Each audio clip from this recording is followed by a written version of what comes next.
Buenos días, hermanos. Qué gusto poder compartir este mensaje con ustedes. Siempre es muy bueno, por supuesto, reflexionar sobre la palabra de Dios, la palabra de vida, ¿verdad?, que es para siempre y para todos.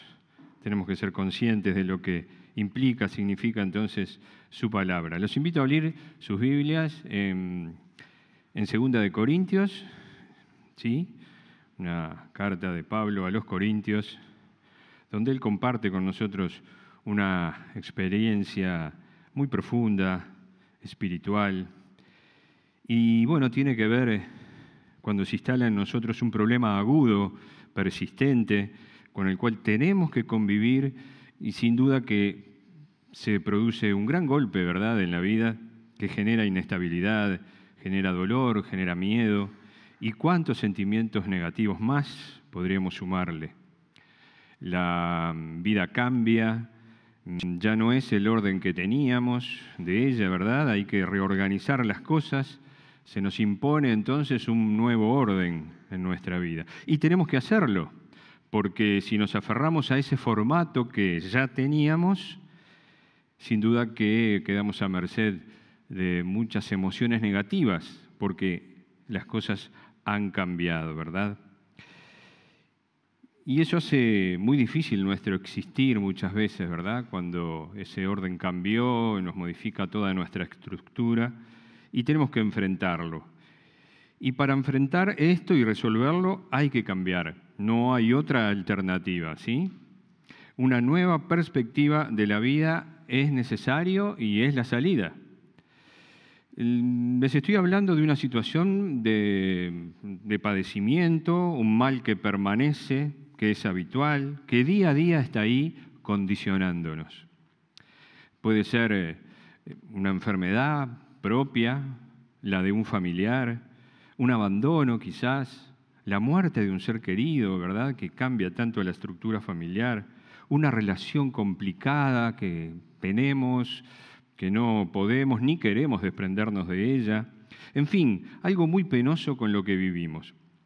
Y sería muy útil que usted pueda identificar ese asunto tan dificultoso, tan doloroso, que lo afecta, y que a través entonces de la palabra de Dios podamos juntos reflexionar, centrarnos en Jesucristo y bajo su luz poder aclarar el camino que tenemos que recorrer y así entonces renovar nuestras fuerzas en Él.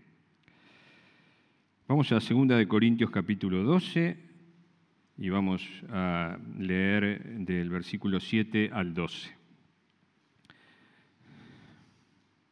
¿Sí? ¿Lo tienen? Bien, y allí dice: «Y para que la grandeza de las revelaciones no me exaltase desmedidamente, me fue dado un aguijón en mi carne, un mensajero de Satanás que me abofetee, para que no me enaltezca sobremanera. Respecto a lo cual, 3 veces he rogado al Señor que lo quite de mí, y me ha dicho: bástate mi gracia, porque mi poder se perfecciona en la debilidad. Por tanto, de buena gana me gloriaré más bien en mis debilidades, para que repose sobre mí el poder de Cristo. Por lo cual, por amor a Cristo, me gozo en las debilidades, en afrentas, en necesidades, en persecuciones, en angustias, porque cuando soy débil, entonces soy fuerte». ¡Qué declaración! Toda una paradoja, ¿verdad? Ser débil, pero ser fuerte. El aguijón en la carne. Aquí está representado en este sufrimiento crónico que Pablo padecía, en este tipo de sufrimiento que se extiende en el tiempo. Y aquí podemos encontrar algunos rasgos distintivos en esta clase de sufrimiento. Es doloroso, es limitante, es humillante, es prolongado, implica lucha. Y Pablo nos comparte entonces su lucha con su aguijón y cómo Dios no decidió quitárselo. Aunque él se lo rogó encarecidamente, ¿verdad? Pero Dios no bajó la intensidad del problema, sino que lo capacitó para enfrentarlo. Vamos entonces a recorrer estos pasajes bíblicos, a ahondar en su riqueza y enseñanza, y veamos esta restauración emocional y espiritual de Pablo, que puede, por supuesto, ser la nuestra. Versículo 7, vea su Biblia, vamos a trabajar juntos. Dice, y para que la grandeza de las revelaciones no me exaltase desmedidamente. Pablo, en este caso, tiene claro por qué tiene su aguijón, para no jactarse. Pablo, en anteriores versículos de estos pasajes, él cuenta una experiencia gloriosa en la que estuvo relacionado íntimamente con Dios. Lo expresa en tercera persona, pero es claro que es él. Esa es su verdad de la cual podría presumir, pero para que no sea así, para que no se enorgullezca ni lo desvíe de su misión, esta limitación lo mantiene a raya. No necesariamente en todos los casos el aguijón sea para frenar el orgullo, pero sí convengamos que uno de los mayores peligros del ser humano es el orgullo. Sentirse autosuficiente, creerse un privilegiado por la vida, por Dios, una especie de hijo predilecto, gloriarse en uno mismo y por supuesto que esto impide ser usado por Dios. Y cuando pasa algo negativo, se nos desarma la vida, ¿verdad? Pero este aguijón entonces podemos, como dije al principio, relacionarlos con nuestro propio aguijón. Y él prosigue diciendo, me fue dado un aguijón en mi carne, en su físico. Pero este término carne puede ser también con referencia a la naturaleza caída del ser humano, lo cual siempre está presente y persiste en su propia satisfacción, sin importar si está bien o mal, está esta naturaleza expuesta a tentaciones y, por supuesto, a apartarnos del Señor. Un mensajero de Satanás, dice luego, ¿verdad? Un mensajero de Satanás. Pablo lo acepta como un mensajero de Satanás. Él nunca consideró el aguijón como algo deseable, por supuesto, ¿no? Como también nosotros. No deseamos sufrir, ¿verdad? Eso sería masoquismo.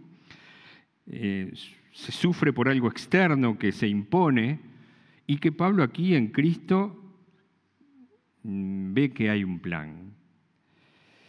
En la vida de él aún es bueno ver que esta intervención dañina puede ser entregada a Dios para ser usada para bien. Los propósitos de Dios siempre son para bien, pero no todos son agradables. Eso es lo que sucede. Pero es bueno pensar que si seguimos a Jesús solamente cuando estamos de acuerdo con Él, entonces no seguimos a Jesús, nos estamos siguiendo a nosotros mismos. En Dios hay elementos de misterio, sí, por supuesto, porque estamos hablando de Dios. Elementos que pertenecen a Él. Si Dios no estuviera envuelto en ciertos enigmas gloriosos, dejaría de ser Dios. Inclusive la fe perdería buena parte de su esencia, ¿no? Si lo supiéramos todo. Por eso siempre vemos por espejo, como dice la Biblia, ¿verdad? Y cuántas cosas vamos a tener para aclarar con nuestro Señor. Pero en las cosas reveladas que Dios nos dio, siempre podemos fortalecernos. Y luego sigue Pablo y dice que este mensajero de Satanás me abofetee, que me abofetee, es decir, un fuerte golpe que se repite varias veces, una ofensa que se reitera, que permanece, y por supuesto algo que es así en nuestra vida, quedamos mal heridos, ¿no? Y no solo físicamente, sino que también tiene que ver con nuestra autoestima, es humillante, doloroso, en nuestro corazón, y por supuesto también puede que nos sintamos derrotados.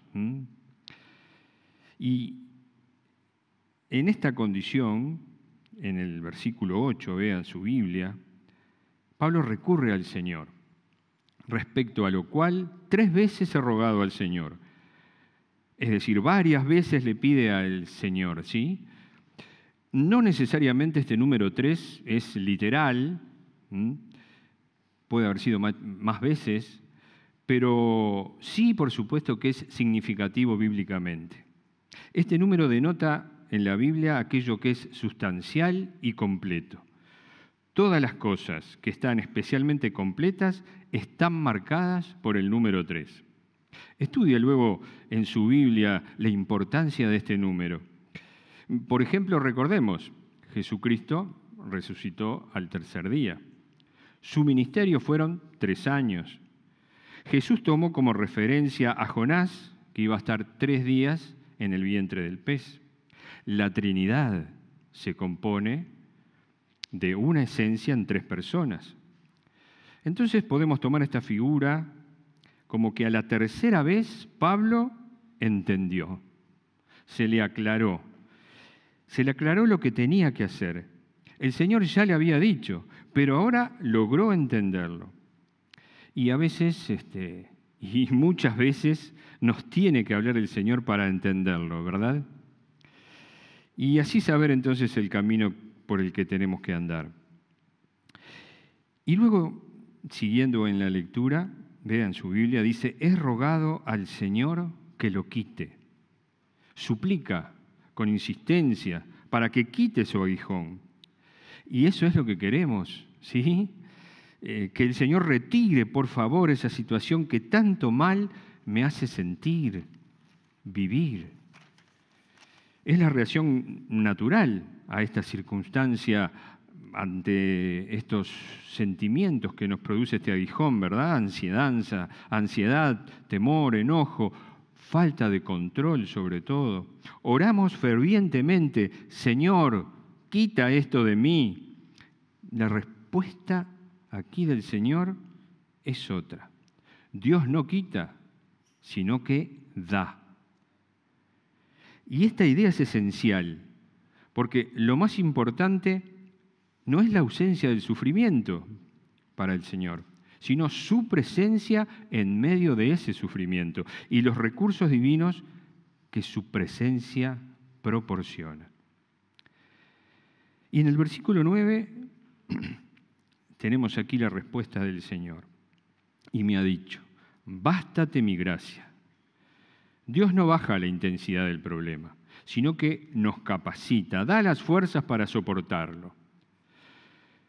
Esta palabra soportar en su origen es compuesta, se une el sobre y el llevar, o sea, es sobrellevar el peso, la tensión.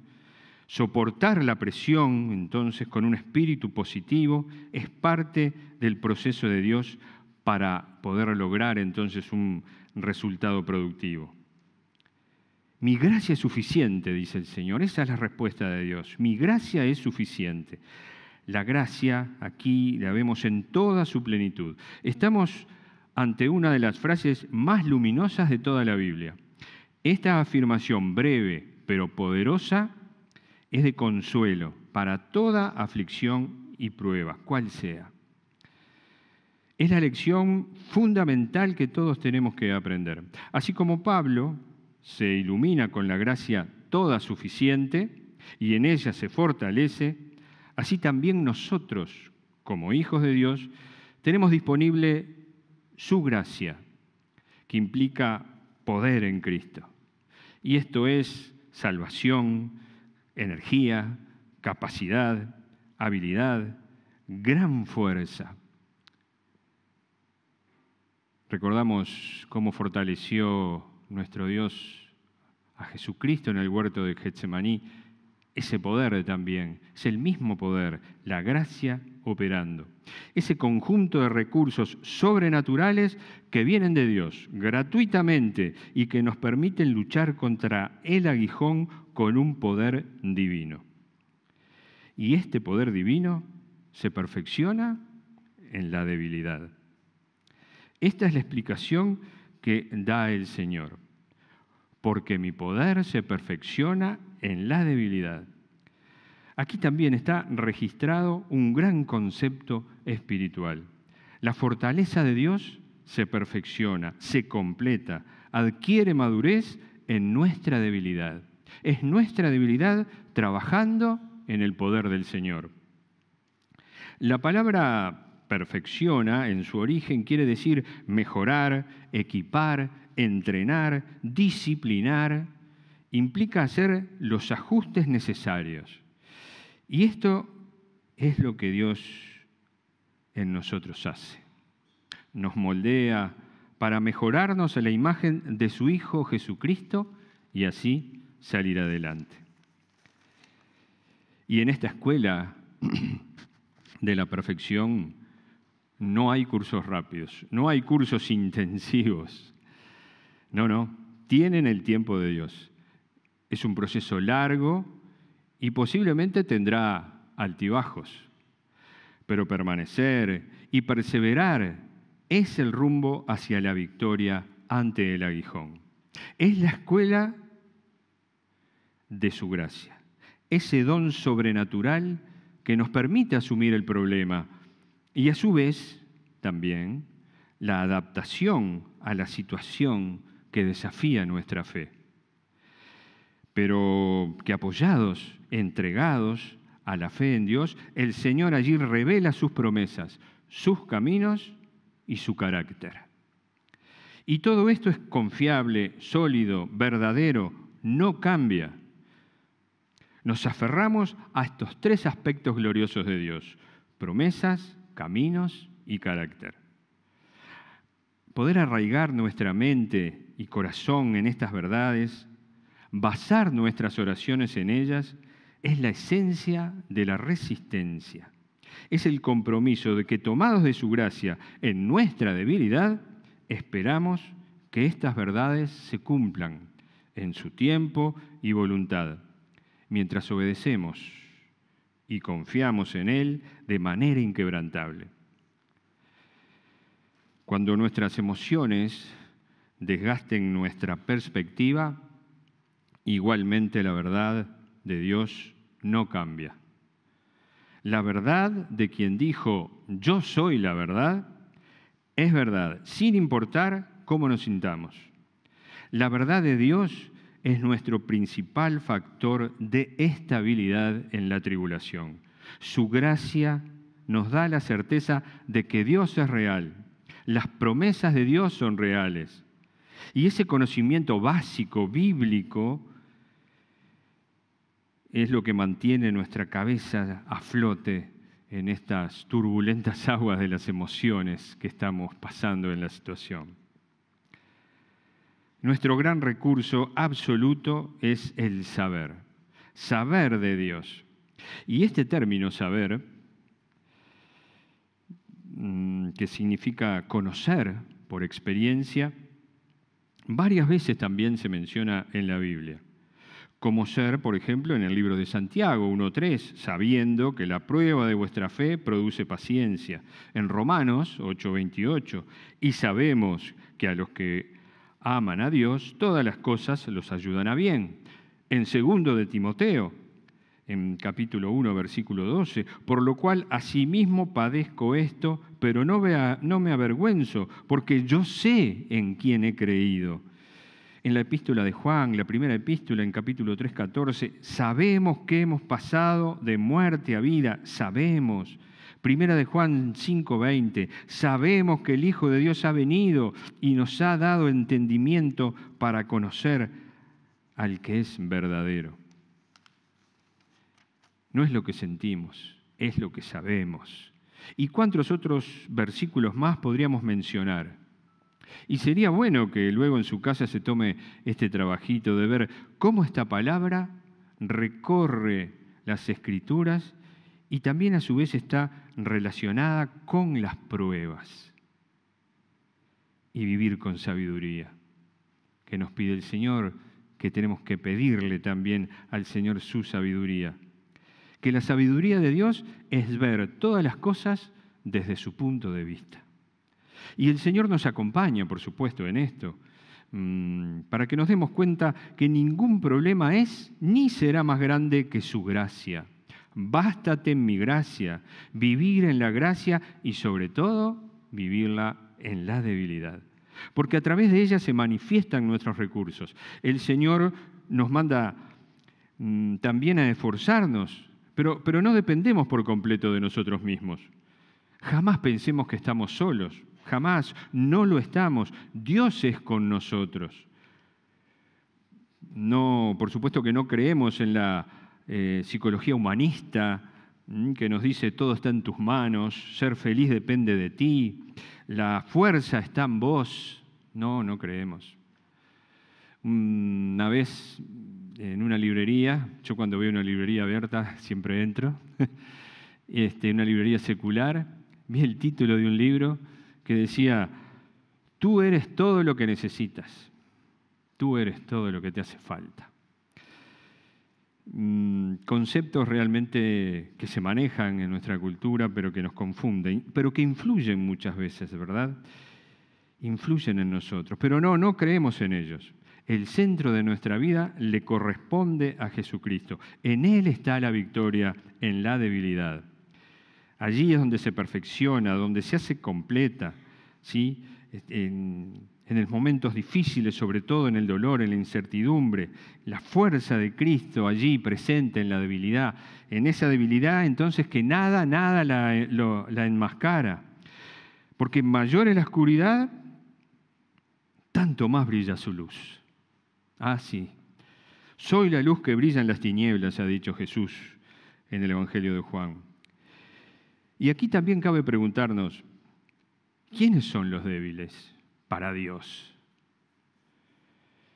Y los débiles son los que reconocen la necesidad y la dependencia de Dios. Como dijo Jesús en el Sermón del Monte, bienaventurados los pobres en espíritu, porque de ellos es el reino de los cielos. Es en nuestra bancarrota espiritual en donde más se manifiesta el poder de Cristo. Por tanto, de buena gana me gloriaré, dice Pablo. Vean su Biblia, de buena gana. Veamos, muy interesante aquí, que ya el aguijón para Pablo no es un enemigo, parece, sino parece ser una especie de aliado. Dios usa su vida, no solo a pesar del aguijón, sino a través de él. Antes estaba en una especie de guerra desgastante, Pablo, ¿verdad? Ahora este aliado, ya no es su enemigo, le ayuda a construir una vida diferente, pero igualmente plena y llena de sentido. El aguijón es una oportunidad para descubrir entonces nuevas facetas de nosotros. El sufrimiento puede ser un factor de crecimiento, puede llevarnos más adelante, puede ser un punto de encuentro importante con Dios y otras personas, o puede ser un obstáculo terrible. En el desarrollo de la vida puede tumbarnos realmente. Es la manera en cómo vivimos nuestro sufrimiento. Puede atraparnos y destruirnos, o puede liberarnos y construirnos. Depende de cómo respondemos, si lo hacemos en forma de rebeldía o de entrega absoluta a Dios. Y en este caso vemos a Pablo como todo un ejemplo de aceptación y adaptación, producto, por supuesto, de su íntima comunión con su Señor. Aceptar y adaptarse entonces a una difícil situación. Eso requiere ir más allá de sí mismo y de los hábitos que tenemos. Pablo lo logra en su Señor y lo afirma en sus palabras, de buena gana me gloriaré. No es simplemente una resignación que tiene Pablo, sino que es un triunfo increíble. Sabe que de esta forma el poder de Cristo reposa sobre él y descansa. ¿No viene a su memoria el Salmo 23? Junto a aguas de reposo me pastoreará. El Señor lo pastorea, lo guía, y esto le permite decir de buena gana. Pablo tiene paz en la tormenta, paz de Dios, no como el mundo la da. Es la paz que sobrepasa todo entendimiento. Y en el versículo 10, vea cómo prosigue aquí Pablo. Por lo cual, por amor a Cristo, me gozo. Notable. Hay una decisión y una acción por amor a Cristo. Su principal motivo es la grandeza del amor de Dios. Ese amor que Jesucristo mostró primero, tanto que murió por nosotros, y ese es el poder de amar. Lo que Cristo hizo por nosotros, como nos amó primero, nosotros podemos amar y amarlo, por supuesto. Y este es un amor incondicional que Dios nos da a través de Cristo, que lo llena todo. Y Pablo responde que amándolo puede gozarse. Y acá es interesante también describir el gozo como algo que es más que un sentimiento, está relacionado con las convicciones, con nuestras certezas. Esta es la profundidad del contentamiento que se logra junto a Dios, al confiar que Él dirige mi vida con un sentido y con un propósito. Seguramente el contentamiento que Pablo expresa aquí requirió varias clases, sí, en forma de repetidos encuentros personales con el Señor. Con esta seguridad en Cristo, entonces, Pablo manifiesta una satisfacción en todo un manojo de dificultades. Vean en su Biblia esta descripción. Y cómo ellas van creciendo en intensidad. Me gozo en las debilidades, en afrentas, es decir, en insultos, en deshonra, en calumnias, en necesidades, en persecuciones, hasta llegar a la angustia, ese sentimiento de aflicción, de congoja aguda que realmente nos tira, ¿verdad?, a tierra, pero de todas formas, y a pesar de esto, él concluye en forma sublime. Bien de Dios. Porque cuando soy débil, entonces soy fuerte. La obra de Dios se completa en él. Soportó la tensión, se fortaleció en la gracia de Dios. Pablo llega al entendimiento, ese proceso de la inteligencia que es guiada por el Espíritu Santo. Este es el entendimiento que la Biblia enseña. El Espíritu Santo guiando nuestra inteligencia. Porque cuando soy débil, entonces, es decir, siendo así, en esa condición, no hay otra razón, ese reconocimiento absoluto de la dependencia en el poder de Cristo, entonces, y solo entonces, soy fuerte. Es la certeza de Dios obrando. Y en nuestra vida, desde una visión cristiana, Dios está detrás, siempre moviendo, cambiando, limitando, aplicando presión, fortaleciendo, reacomodando, trabajando para un buen final. El que comenzó en nosotros la buena obra la perfeccionará hasta el día de Jesucristo, como dice en Filipenses 1:6. Y en esta declaración con convicción de Pablo, notamos un gran cambio, ¿verdad? Él no es el mismo que en el versículo 7, cuando él comienza allí a narrar en este pasaje número 7. ¿Qué ha ocurrido? La gracia, ese tesoro de recursos divinos, ha operado en la vida de Pablo, transformándolo. El cristianismo implica eso, transformación. Implica que los cambios son posibles, cambios profundos y de raíz.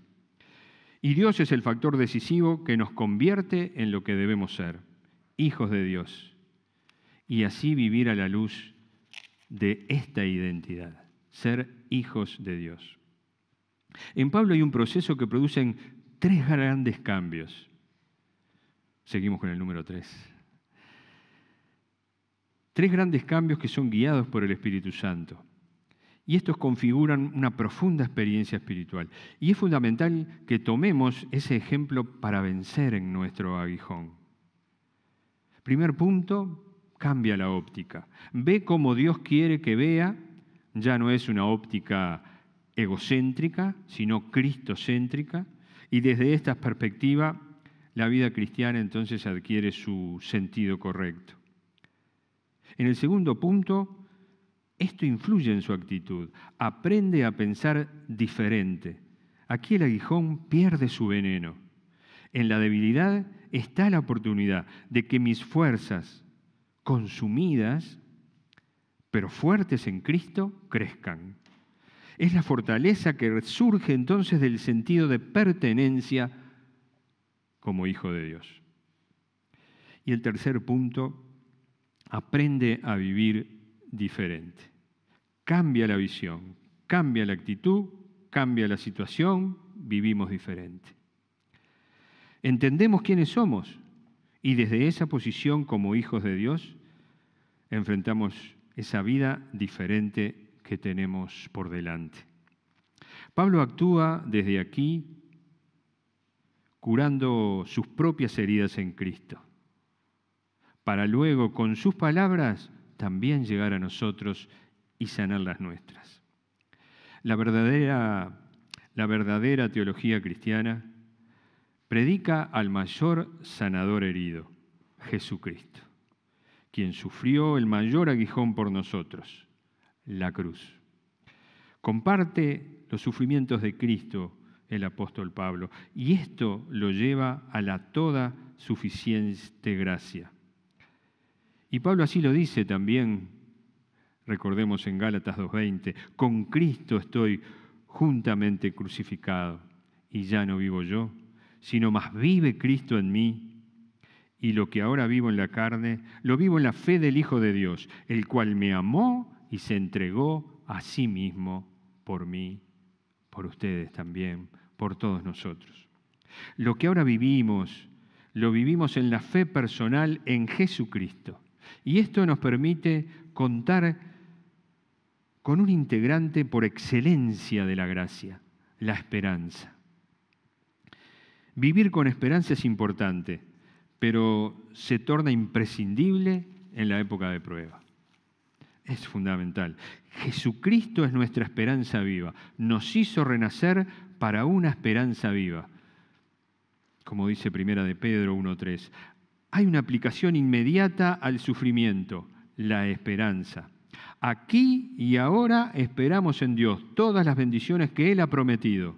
Su fortaleza diaria, todo lo puedo en Cristo que me fortalece. Su presencia, yo estoy con vosotros todos los días hasta el fin del mundo, dijo Jesús. Su consuelo, hallar gracia para el oportuno socorro. La esperanza no brota de nosotros mismos o del universo.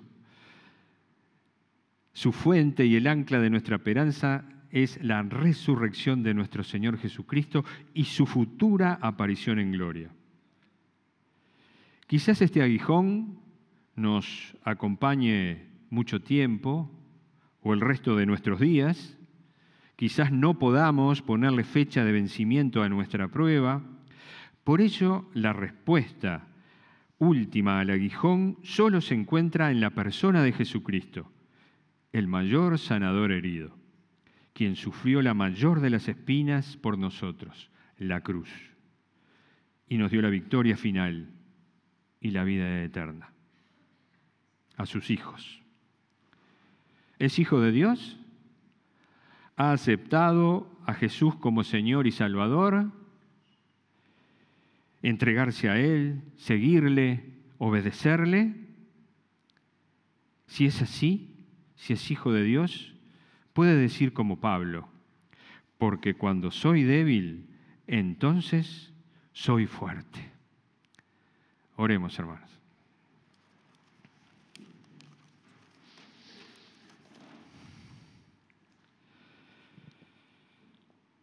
Aquí estamos, Padre, cada uno de nosotros con nuestro aguijón, con nuestra debilidad,